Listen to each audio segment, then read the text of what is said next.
السلام عليكم ورحمة الله تعالى وبركاته. إذا أنت من مركز صندوق الدعوة إنسان لكني وهم يدودو أنا وأنا عبد الرحمن وحرجيني أنا عافماد قبته هدي أنا لسعتي وما تصنتي هدي أنا وعسبتنا channel كه سبسكرايب نود دبرت فيسبوك أنا قد دعوة إنسان فلو نصوده ما أنت وحين ماشان كهاينا إن بدن بوحين أرجع سومالي مريكان كويا عيسى يدد كلا فهد دنيا كسو دولارية وقصص صعدة تلك مريكان muhaajiriintaasi dhammaantood waa nolol raadis maraykanka ayaa qulubta dadka lagu abuuray in ay tahay adduunka janno yar oo taala balse sida la moodayana ma aha maxaase ka cusub maanta waxaa ka cusub kumanaan iyo malaayiin qof oo muhaajiriin ah oo sanadihii ugu dambeeyay kusii qulqulahayay dalka maraykanka ayaa waxaa hortaagnaa Donald Trump xilligiisii hore go'aamadii uu ka qaatay dadkaasi dalka inaynan soo gelin sharcina qaadanin arintaasi 4 sano ee la soo dhaafay ama 5 sano ee la soo dhaafay ee Joe Biden saameyn weyn bay ku yeelatay wallow dadka qaarkood ay nasiibkoodii heleen oo ay ka baxsadeen oo sharci heleen hase yeeshee Donald Trump ayaa mar kale soo noqday muhaajiriin fara badan oo boodarrada ku xayirnaa iyo kuwa soo socdayba way hakadeen markay ogaadeen doorashada dalka Mareykanka oo qarka soo saaran qaar waa ku degdegeen inay durba tallaabaan borderka qaarna waa ka istaageen inta badan 90% ma ayna filaynin dadka muhaajiriinta ama dadka aan Mareykanka u dhalanay ee danaynaya dalka Mareykanka inay si sharci darro ku galaan in uu Donald Trump soo noqon doono imaanshaha Donald Trump waxay ahayd rijo go'a dadka muhaajiriinta ee dalka Mareykanka u haajira ama u tahriiba ee halka gala haddaba waxaa soo laabtay Donald Trump markii uu soo noqday ee uu xilka la wareegay qodbadihiisii ugu horeeyay midii ugu adkayd ugu saameynta badnayd ayuu maalintii shalay toole ahayd jeediyay isagoo hadlahaya oo dadka reer Mareykan la hadlaya bal hadda waa kan aan wax yar dhageysano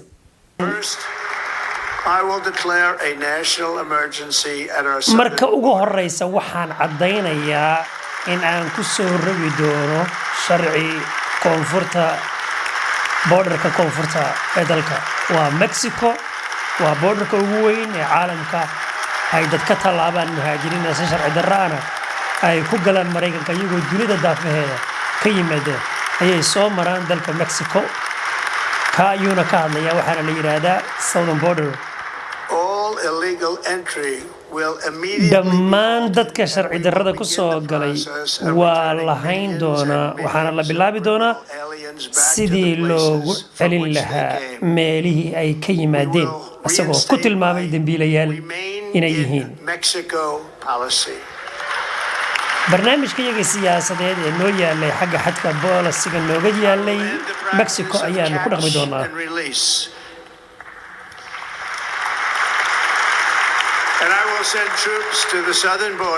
waxaan ciidamo u diri doonaa koonfurta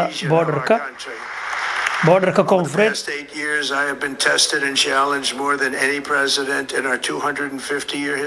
in ka badan madaxda la soo maray 250 sano ka badan dalka Mareykanka waxaan soo maray challenge-gii ugu adkaa ama waxaan hawlihii ugu adkaa ayaa ka hortagay dalka Mareykanka kuwii doonayay inay aniga nafta iga qoonsadaan oo ay dilaan ma aynan u suura gelin kuwii dabacsanaa nafteeda inay qaadaan maalmo ka hor bilo ka hor ayaa la isku dayay in la dilo xabad ayaana la igu riday midaas oo dhagta iga ka dhacday laakiin waxaan dareemay oo aan ogahay inay noloshaydi ay tahay mid ammaan ah waxaana ammaan geliyay oo dib u noolaado qadaray Ilaahay ayadoo la igu talagalay inaan Mareykan mar dambe aan ka dhigo wadan weyn ama wadan dunida ugu mudan kaasi waa Donald Trump oo ka hadlayay qodbadihiisii ugu horeeyay oo ka jeediyo intii uu kursiga u soo fadhiistay labada arrimood ee ugu waaweyn ee aad saxaafadda maanta u qaada dhigaysa waxa weeyaan borderka la yiraahdo southern border waa borderka weyn ee Mexico waa darbiga aad maqasheen ee laga boodo darbigana waa midka ay dadka muhaajiriinta ah ee Soomaalidu ku jirto ay ka boodaan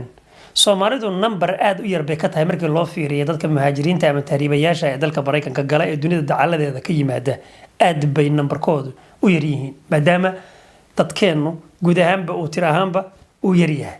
sidaa daraadeed Mareykanka cabashadiisu kaliya mid Soomaali ku aadan maaha waa mid adduunka dhan uu ka cabanayo waxba ugu badanna uu ka cabanayana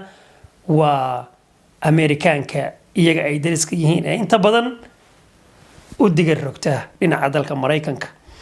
arintaasi dhinaca borderka iyo xiritaankeeda dad fara badani waa soo dhaweeyeen oo inta badani sharci darro in dalka lagu galo cid soo dhaweynaysa ma jirto balse qodobka labaad ee uu sheegay cid kasta oo dalka soo gashay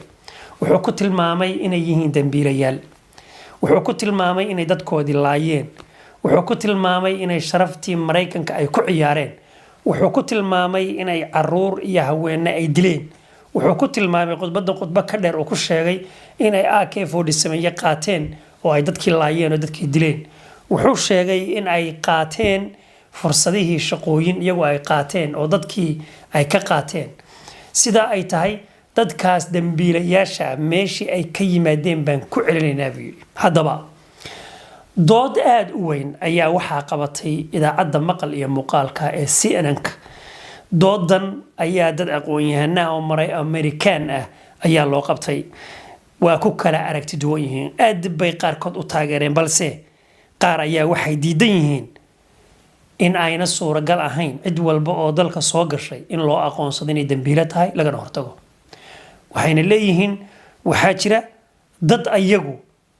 wadanka faa'iido u ah dad markay yimaadeen wadanka wax ka bedelay dad markay yimaadeen wax qabsaday wadankana wax u qabtay dad markay yimaadeen canshuur bixiyaal noqday oo shaqaystay wax soo saaray ayaa jira sidaa daraadeed ciddii dambi gasha waa in dambigeeda ayada lagu qaado inkastoo laga yaabo muuqaalkan oo hadlaya inaanan soo saari karin shaashada haddana waan isku dayay inaad muuqaalka dusha aad ka aragto marka muuqaalkan doodiisa waxaa ka mid ah in dad xataa Amerikaan ay dad laayeen iskuula laayeen kalaabiya dad ku jira laayeen ay sameeyeen arrin argagixisanimo iyaga oo Mareykan oo cadaan oo madow oo cid walba leh oo background-koodu ama asalkoodu uu meel kale ka soo jeedo waa isku dayeen marka dadka soo galootiga ah looma wada aqoonsan karo inay argagixisan yihiin inay dambiilayaan in looma aqoonsan karo sababtoo ah dad Mareykanka u dhashay oo asalkoodu Mareykan ka soo jeedo ilaa iyo farac fog ayaa ficilada xunxun ee dambiga lagu helaa kuwa marka maxaa loo aqoonsan karaa taa un bayna la mid yihiin qofkii yimaada wadanka ee kiiskiisa dambi uu noqdo ama wargixisan noqdo waa in isaga lagu xisaabtamo ama ha lagu masaafuriyo ama ha lagu ciqaabo laakiin inaanan soo galooti baa tahay dambiilo lagaga dhigin ayay dooda inteeda badan aqoon-yahanintani ay ka doodayaan oo ay leeyihiin